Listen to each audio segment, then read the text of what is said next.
Hello everybody and welcome to our May Lunch and Learn session. I'm Sam Thorne, the Marketing and Communications Officer for Climate Change, and I'll be hosting today's session with the help of my colleague Claire. So with summer just around the corner now, thank you very much for taking the time to join us this lunchtime to hear about some top tips for a sustainable summer. Today we have Andrew and Harleen from the Climate Change and Sustainability team, and they'll be talking through about how you can prepare yourself and your home for a sustainable summer this year. Even just making a few little changes can help you do the things more sustainably, and it might just save you a bit of money too. So just a bit of housekeeping quickly. For anyone who hasn't been to a session before, as an attendee, you don't have access to your camera or mic, so you can sit back and relax and have your lunch.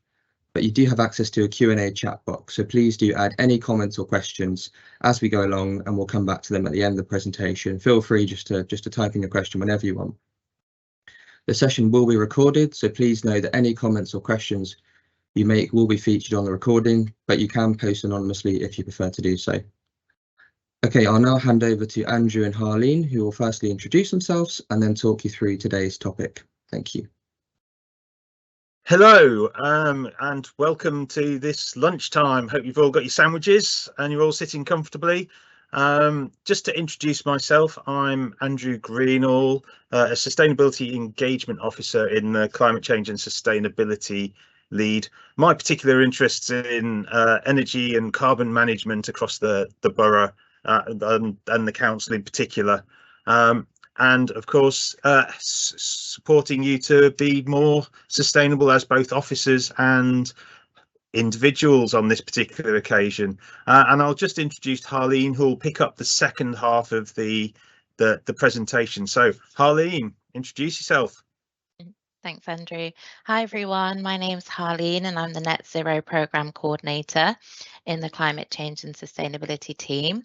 I joined at the start of this year, working closely with Anne-Marie, Andrew and Sarah, and some of my primary role basically is to coordinate lots of the actions in the Net Zero Action Plan and also work on a range of net zero projects as well. Right then, over to me. Slick. Right, so if we can see what we're going to talk about on the next slide. Right then, so we're going to talk about, so I've got the first half. I'm going to talk about the very hot, the very wet, and what to think about and how to prepare for these eventualities. And then for the second half, get a bit more practical in terms of what you can do to live and enjoy the summer in a more sustainable way. So that's the sort of the two halves that we've got. So onto the first slide, please. Right then, good news. We are going to have warmer summers. The bad news is when we do get some heat, it's more likely that we're going to get more extreme heat. Now, we have had it hot in the past. Yeah, we can accept that we've had hot summers in the past and hot times in the but last year was a particularly hot time and a particularly uncomfortable time. I know from my experience over those 2 days, it wasn't particularly pleasant. Now, those are predicted to become more frequent. You know, all the models are saying that we're going to likely to get more of these heat events. And it is just about considering how we prepare for these events. We've had them in the past. We've not necessarily been too well prepared for them. Let's consider what it's going to be like in the future. Okay, next slide, please. Right, so again, so regardless of what we're considering, whether this is climate change or not, last year we could have been better prepared. As I say, my house could have been better prepared for the heat. We were not comfortable. And it's worth considering initially about the health implications of heat. You've got to consider your own neighbours. You may not be affected by heat, but they might be. Your pets might be. And going forward, we're all getting a bit older, and we might be more susceptible to heat. And while it's nice for the majority of people, it can be quite dangerous. There's the obvious. You know, avoid 11 till 3. Those are the hottest parts of the day. But do remember, like, overnight temperatures are often have greater impact to people who are vulnerable. Trying to sleep in above 20-25 degrees is not comfortable, and we need to consider. My next one is the top tip in terms of this sheet. Shut the heat out during the day and let the heat out at night. So if you're looking at a hot day, then make sure you batten down the hatches early. This goes against our country. My mum, you know, the first hint of a lovely day, all the windows go open and all the curtains go open. If you think it's going to be a particularly hot day, shut it out and let it out at night. Throw all the windows open at night and just trying to clear it out. And then another one that we don't think about much is your home may be insulated against the cold, but it will also be insulated against the heat. So consider how you're insulating, and you're looking at how your house is insulated. It's also a great time to consider insulating your home for the winter. Do it in the summer and not in the winter, because that's, you know, prepare for the winter. And again, it's not all doom and gloom. It's, you know, warm summers are great. It's just about, don't forget to take your hat and your sunscreen and your shade and your umbrella. It's just that, you know, nowadays when we go on holiday to 40 degrees, we're prepared, and the places we go to are prepared. So just think. And on the web page, there's the Coventry and Solihull and Warwick prepared. It's the resilience page. So you can find a lot of the tips of, if you Google CSW prepared, which is our resilience page. Okay, then the next, we're going to go from one extreme to the other now. And we're waiting. Right then. Okay. Right. I've made some changes to the slides since this. Doesn't matter. Right. Okay. So the good news, on the left-hand side, we've got the M42. It's flooded. Now, the highways agencies will be prepared for flood events, and even they get taken by surprise in terms of flooding. On the right is a sort of local area in Solihull that there's just a bit of a dip. The rainfall has overwhelmed the drainage, and it can't cope, and that will have a big impact on the residents of those areas. And it might not be anywhere near a river, it might not be obviously a flood risk, and that's what we need to consider when we're thinking. So if we just go to the next slide, and this slide, I've got a bit of science for us here. It's interesting that one of the reasons why we're going to get these flood events is the extra warmth that we might get associated with the heat waves and the warmer summers, and the fact that, you know, warm air can evaporate more water and dump it on the ground in quicker succession. And these are the sort of the things that we need to consider. So if we go on to the next slide, so think, so my bit's all about thinking. Have a bit of a think. The obvious bit is thinking about if you're near a river or a watercourse, and you can check that online. But there aren't many rivers or watercourses nearby. It's not like we're next to the Severn. And most of the flooding in Solihull is from the rainfall of overwhelming drainage. Now, if you're thinking I'm in the dip, you need to consider where that water goes should a huge, an extreme rainfall event land on you. Even if you're on a slope, think about where the water's going to go that's uphill from you. I live on the slope. I live halfway up a hill, and the houses opposite me have small adaptations to drain water away that'll come down the hill from the road. So it collects on a road system above us, and then it channels down the road.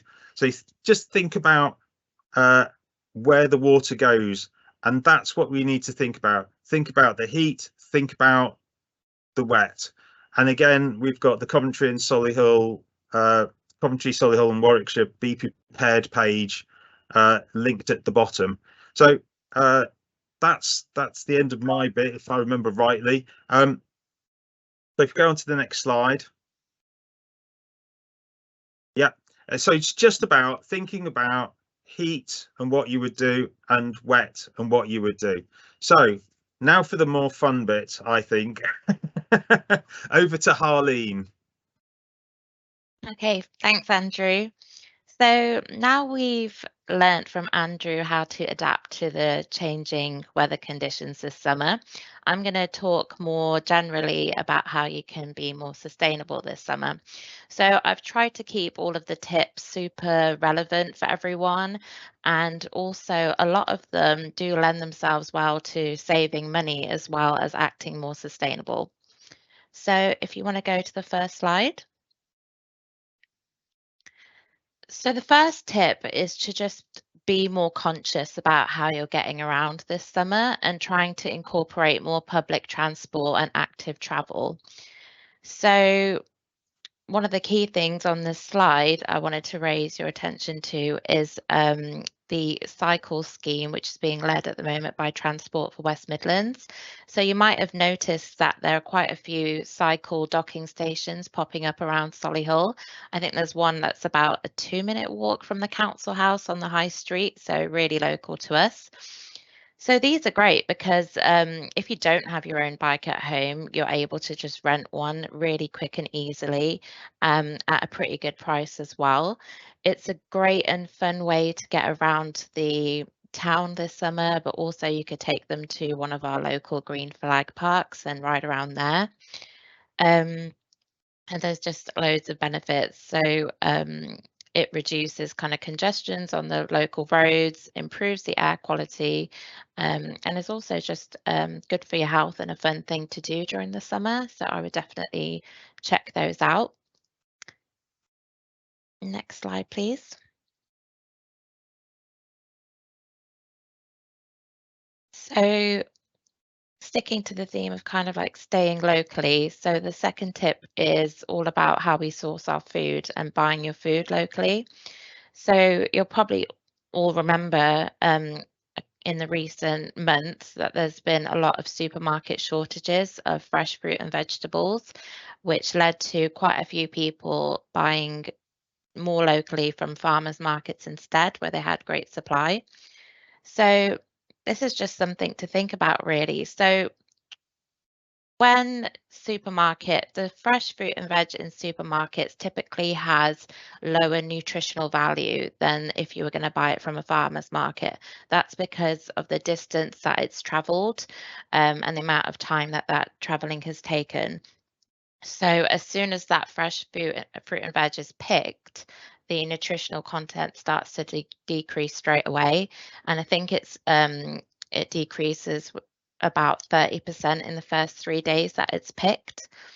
Also, another thing is when people are growing this abroad for the intent of shipping it to the UK, they tend to pick the fruit before it's ripened.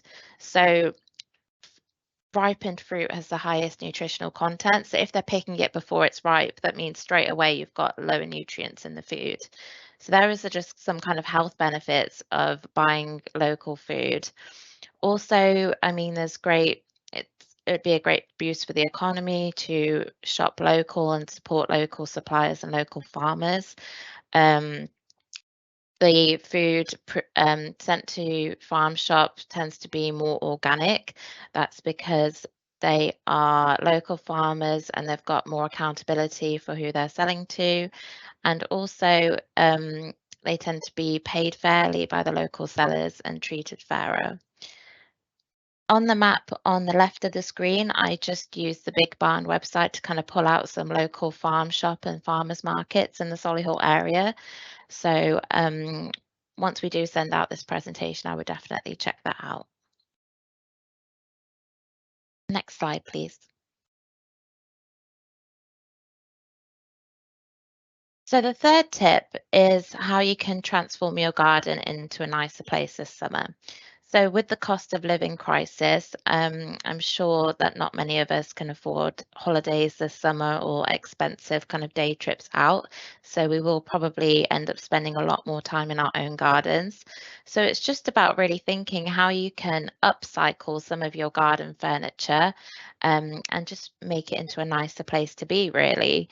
So you don't have to spend money on a new garden set or anything like that. You can just paint the one you've got, and there's really like unique and innovative ways online of upcycling things around the house or in the garden. So for example, in the pictures, I think they've converted, I think that's a shipping pallet into like a really nice coffee table for a garden.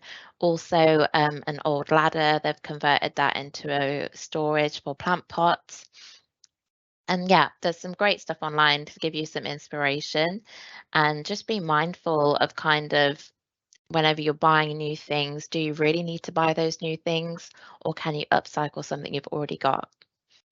The other thing I wanted to kind of raise awareness on this page is about the sharing economy. So what that basically says is that on a street, for example, not every household needs to have their own jet wash or their own strimmer for the lawn or their own drill, because these are things that we hardly ever use and they're a very large expense. So what the sharing economy says is that if one person on the street has it, for example, that can be shared with everyone, and it just reduces expenses for people, but it also cuts out a lot of waste as well. And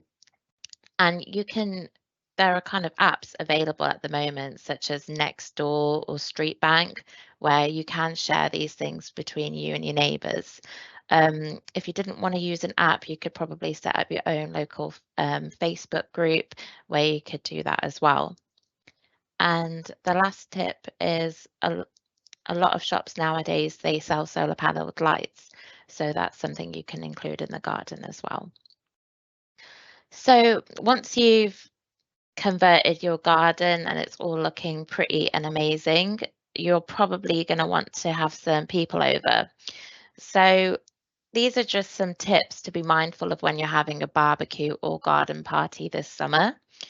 So the first key thing to think about is I think when we have people over, there tends to be a lot of food wastage. So what I would do before the barbecue is kind of get a firm head count of everyone who's definitely coming, so you can plan accordingly. It's also better to kind of, instead of cooking everything yourself, so you could do a potluck where everyone brings their own dishes. And then that way, if there is any food waste left over, that person who brought it can take it home with them to prevent it from being wasted. Another key thing is using reusable plates and cutlery instead of buying single use. If you really did want to avoid the washing up, you can use wooden plates and cutlery instead. And you can find loads online that are 100% biodegradable and compostable if you did want to go down that route. Next, just make it really simple and easy for your guests to see the recycling bin, so they can put all of their containers and kind of drinks bottles and cans in there to make it nice and easy for you to recycle those. And lastly, just on this slide, I just wanted to highlight kind of the danger factor of disposable barbecues. So they can't be recycled. If they're not disposed of properly, they can lead to fires. So, and yeah, it's kind of a big waste compared to using a reusable barbecue. So I just would like you to keep that in mind as well.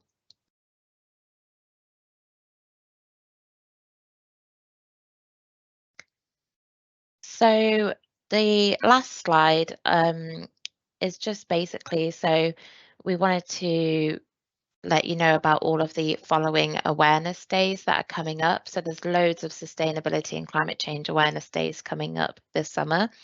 The first one is going on at the moment. So that's No Mow May, which some of you might have heard of, which basically is encouraging people not to mow their lawn this May and to let it grow long to give smaller plants like daisies and clovers and dandelions a chance to flower. That's because they're great pollinators, and that's great for the insects in the local ecosystem. So that is something that you could take part in now, even though we're halfway through May, that's perfectly fine. And that's something to think about. Another one that's ongoing at the moment is this week is Walk to School Week. So hopefully, if you've got children in school at the moment, hopefully that's something that their school is pushing and that they're taking part in. It would be great to hear in the chat if your children are taking part in that and how their schools are pushing it. So yeah, let us know how that's going. And another one that's great for children as well is coming up from the 1st of June. So this is 30 Days Wild. So it's a month-long challenge of getting back into nature and embracing the wilderness. So if you sign up for this, you get loads of kind of free stuff through the post, like a pack and all these activities to do. So yeah, it's another one that's great for children. And you can find out about all the other awareness days on this link. Next slide, please. Yep, so that was everything. So thanks for listening, everyone. Is there any questions? Yeah, thank you, Harleen and Andrew, for that presentation. I hope the audience found it interesting. I just thought I'd mention as well, we do have Anne-Marie, the climate change and sustainability group manager here, and she may well chip in with some of the questions. So as Harleen said, if we just move on to the Q&A part, I'll just read out some of the questions that have been coming in order and then go from there. And feel free to keep typing in your questions as we go along. We may think of new things as we get into the Q&A bit. So we've got the first one here. It's not really a question, but it's just a bit of useful information regarding the flood support and advice that's available for residents in Solihull. So Debbie's kindly posted the link in the chat. And I know there's been funding to kind of send out these leaflets and information about how you can report flooding. And there's also Twitter alerts that people can sign up to and get notifications from when flooding happens. So you can be alerted really quickly so that you can stay up to date with things. So that's helpful. So moving on to the first question now, I'll just read it out. So the person has asked, there is a lack of safe, slow traffic cycling environments across the borough. Access to cycles is the lesser problem. The difficulty is finding a place to ride them or to take you to where they need to travel. For example, not parks or leisure routes. Again, so more of a statement, but I don't know whether Andrew or Harleen, you wanted to kind of just say a couple of words on that one. Am I on then? Yeah, if you want to, Andrew. Yeah. I totally agree. I know there's a lot of work in various strategies and to enable people to use alternative modes of transport other than vehicles, as in bikes and walking. North Solihull's got an extensive network, as the questioner's probably well aware. As a urban cyclist myself, I think the top tip is just using a map, looking at all the back routes. But I appreciate that it's not an easy thing, and I think it's something we need to address as a council and as a society. Yeah, I'll leave it there. Okay, and obviously there is the Blossomfield Road route as well, which residents can use to travel east to west, which yeah. So the next question, What do you think of apps like Too Good To Go, which offer cheap food at local supermarkets and cafes? The idea is that it stops the shops throwing food away and you get a good deal. So do you think this is a sustainable way to go? Does anyone want to Yeah. answer that one? Harley? Yeah, sure, I'll take that. Mhm. Thank you. That's actually something I was meaning to include in some of the slides, is that there's a lot of these apps coming out now. So like Too Good To Go, I think there's one called Olio as well. So yeah, I would definitely encourage anything that can reduce food waste in any way. And they can obviously do it at a really good price as well. So yeah, I definitely encourage that. It is sustainable and it's a good thing to do. Yeah, you can get quite a lot of value from those, can't you? You can get some Yeah. really good ones. And And if I can add, I think this is known as sort of trying to join up our economy into a circular economy where nothing goes to waste and everything feeds into something else. And it's not just necessarily about food. Some of us may have heard of or used free cycle, where things that you have in the past, say you've got an old barbecue that still works, instead of leaving it out for the scrap man, okay, it gets recycled, but it might get recycled low grade, so it goes just into being melted down, but somebody else can get another use out of it. We've talked about things like single-use plastics. I think the next thing we're going to focus on is single ownership of things. So instead of you've used that wardrobe and you throw it away, which I've seen along my street, people just throwing stuff away. It's how we loop that up. And that goes for domestic items, that goes for people who are doing it in industry, in offices. And there is a whole load of apps and a whole load of projects trying to link people together. Somebody with something that they want to get rid of with somebody who needs something. So before you do reach for the bin, consider whether somebody else might get some value out of it. And as I said, that works for in the council as well. If you have something that you're removing, our porters are quite good at rehoming stuff, I believe. Thanks, Andrew.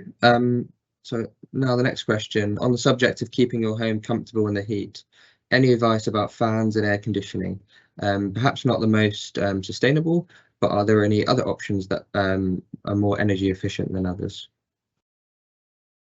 Do you want me to take that anyone one? want to answer that? Yeah. Fans, really good, but remember they warm up, even they do they contribute to the heat in the room, but fans do keep you nice and cool. They're certainly more environmentally friendly and more efficient than air conditioning. Air conditioning is what we might call, it's called maladaptation. It means that how we adapt to the heat actually contributes to making it worse. So I would avoid air conditioning, but again, that little bit of preparation in the morning, if you're thinking about sort of how you can ventilate your house overnight. Sometimes it's really difficult to get the heat out, but you want to get the heat out and get the temperature of your home as cold as it can be overnight, and then try and lock that in. I think Anne-Marie, were you waving at me? Did you want to say something? Yeah, over to Anne-Marie. So I'm on live. So that really good question. I think the other thing to do is, if you are going to buy a new fan, if you haven't already got one, is to look at the energy rating of it, as you would do with any appliance. So the more efficient it is, obviously, the better it's going to be.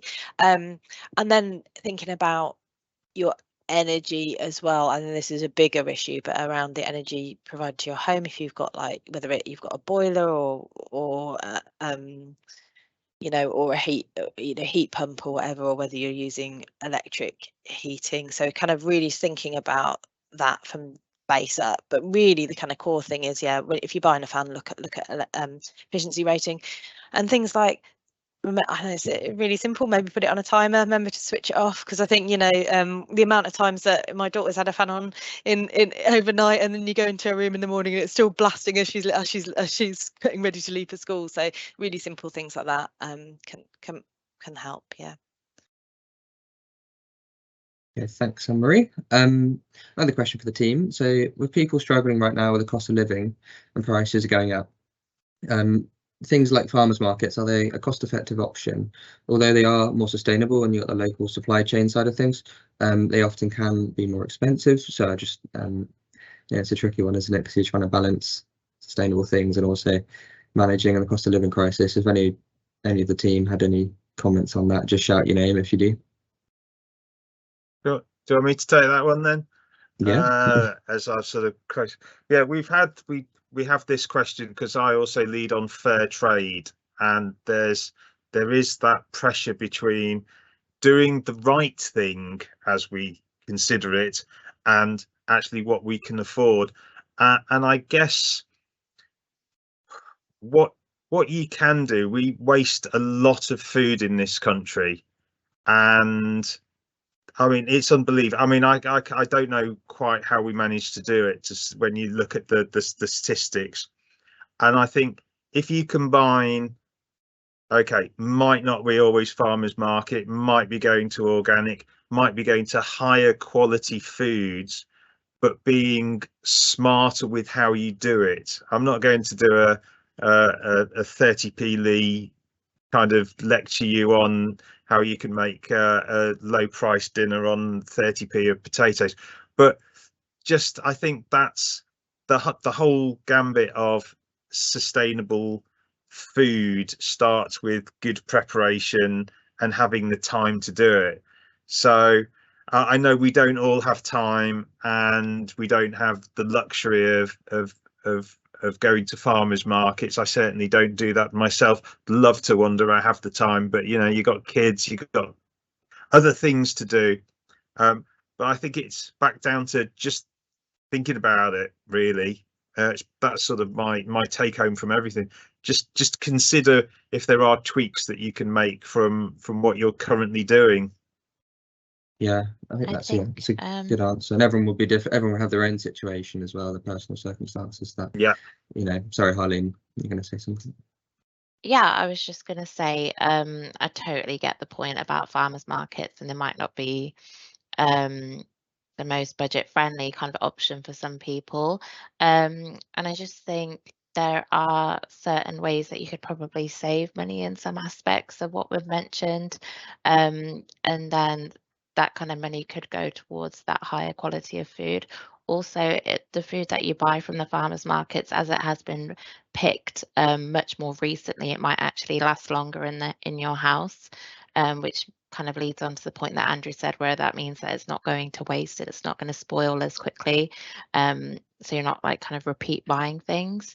But yeah, totally understand that point. Thanks, Harleen. Just a couple more questions. We've got one about libraries, just mentioning those really. So borrowing books is sustainable and saves money. I think that's, yeah, a totally valid comment. We mustn't forget about those. And another question here, which is a bit more of an open one. We've had a question about, so what do you think is the most important thing we can do to improve sustainability in the home? So obviously it could be subjective, but if either Andrew or Harleen, you had any things that for you, what is the most important thing to improve the sustainability in your home?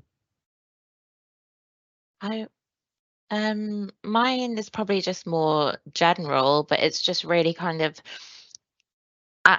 with each thing you do, just stop to think about it before you're doing it. It's something that me and Andrew were talking about just yesterday. And it kind of relates to kind of every aspect of sustainability. So for example, if you're going to travel somewhere, stop and think, oh, actually, is there a better way of getting there? Would public transport be easier and better to get there? Or if you're going to throw away some old clothes or some old furniture, and you're thinking to put them directly into landfill, which hopefully no one is, but thinking actually those can be sold, those could be given to charity, they can be upcycled, they can be shared with friends, and just really stopping to think before you do things and trying to get the most value out of things for as long as possible. Thanks, Harleen. Andrew, anything to add? Yeah.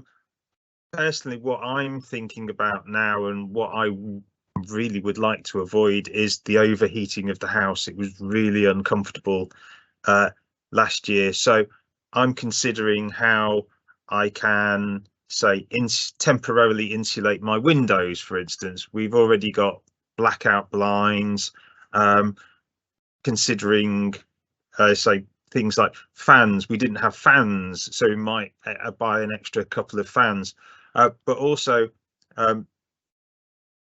our front gets really hot, so I'd like to plant up a few more trees in the garden, using trees and the sort of green, greenery to help cool your driveway, cast a bit of shade. I don't have too many options, but I can plant up some plants.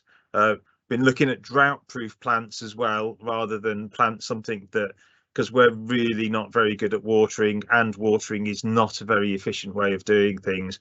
But just looking at what we can do in the garden to keep having cool sanctuaries kind of thing. So just looking at my local, my environment, and thinking about what I can do in terms of, let's say, inside the house in terms of insulation, and outside the house in sort of almost as in some enhancing my local and my garden to make it cooler in the summer is kind of one of the things that I'm thinking about. Yeah, that's great. And Anne-Marie's got something.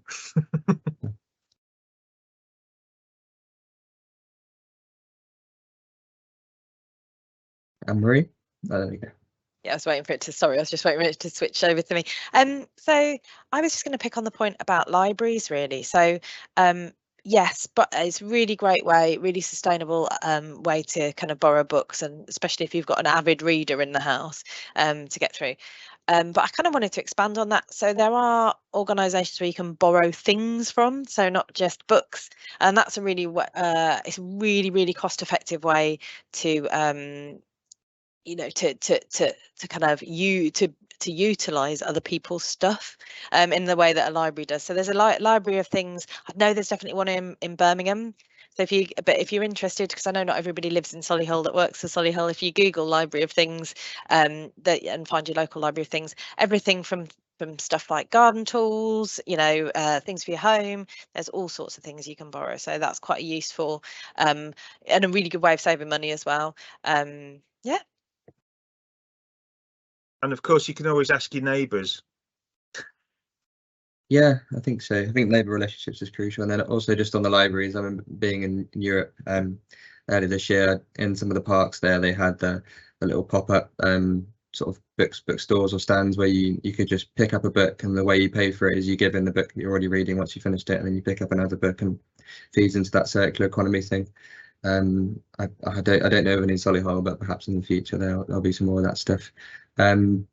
We've got another comment as well, which is very valid, from Viv, about people just also considering water use and reusing grey water in the garden, and using, I know you can use water butts and things like that. And if you want to just add anything, or that's pretty self-explanatory, Yeah, really. Yeah, I think first of all, you're not going to collect enough water in your water butts, probably, if you're a heavy user of watering. So there was a program on Radio 4 that was talking about, it was last week, I think it was Costing the Earth, all about how we plant for drier environments and we let our gardens grow a little more. A mown lawn will die quickly, but if you leave your lawn a couple of inches longer, I know this is sacrilege to some lawn owners, but if you leave it, not only is it better for biodiversity, the more things can live in it and on it, and it looks a bit prettier in terms of flowering plants, but also you lose less moisture from it. So as soon as you got the bare earth, that's when we start losing moisture. But yeah, water use is we do use a ridiculous amount of water day to day, but also in terms of overusing water, resist the temptation for filling large paddling pools. Over the last few years, we've had a propagation of very cheap, very big paddling pools that take in the region of 500 litres to 1,000 litres. They're ridiculously big. And I believe there was a water network up in, I think it might have been around Dudley, that the water pressure actually decreased. They couldn't supply the whole network because people were filling too many water. They were watering too much and they were filling paddling pools. So look for alternative ways. Water pistols, for instance, are a far more efficient use of water than these big paddling pools. But if you do fill a paddling pool, use it to water your plants as well. But water use is going to be a big issue. Yeah, be interesting to see how the summer plays out. Obviously, with last summer's heat waves and droughts and everything. We just had a couple more comments following up from what Anne-Marie mentioned about the library things. That there's the borough shop and the jewellery quarter. It's the library things very similar to that, and you can borrow all sorts of things there. So that's a interesting place to check out if you are heading into the city. I can't see any more questions at the moment. Thank you for your questions so far. So I think I'll just say a big thank you really to Andrew and Harleen and Anne-Marie, and thanks to everyone as well for joining. And thanks to Claire for doing all of the backstage production and making it run seamlessly. So the next Lunch and Learn is in June, and it's on our changing borough. So that will focus on the results from the 2021 census data and how that's affecting the makeup of Solihull. So that should be a really interesting one, and what it means for the borough going forward. For example, more of an ageing population, but as well as that, an increasingly diverse population. So look out for the registration link in future staff communications. And I'll also be sharing a recording link from today's session in the next staff magazine, our Solihull, and also on the intranet. So if there's anyone that couldn't make it today and you think will find it interesting, please do pass on the link, or if you want to go back and see any of the tips again. So I think that's everything, and I'll just say thank you again for joining and participating. It was a good Q&A session, and I hope you all enjoy your summers and make it sustainable. Thank you very much.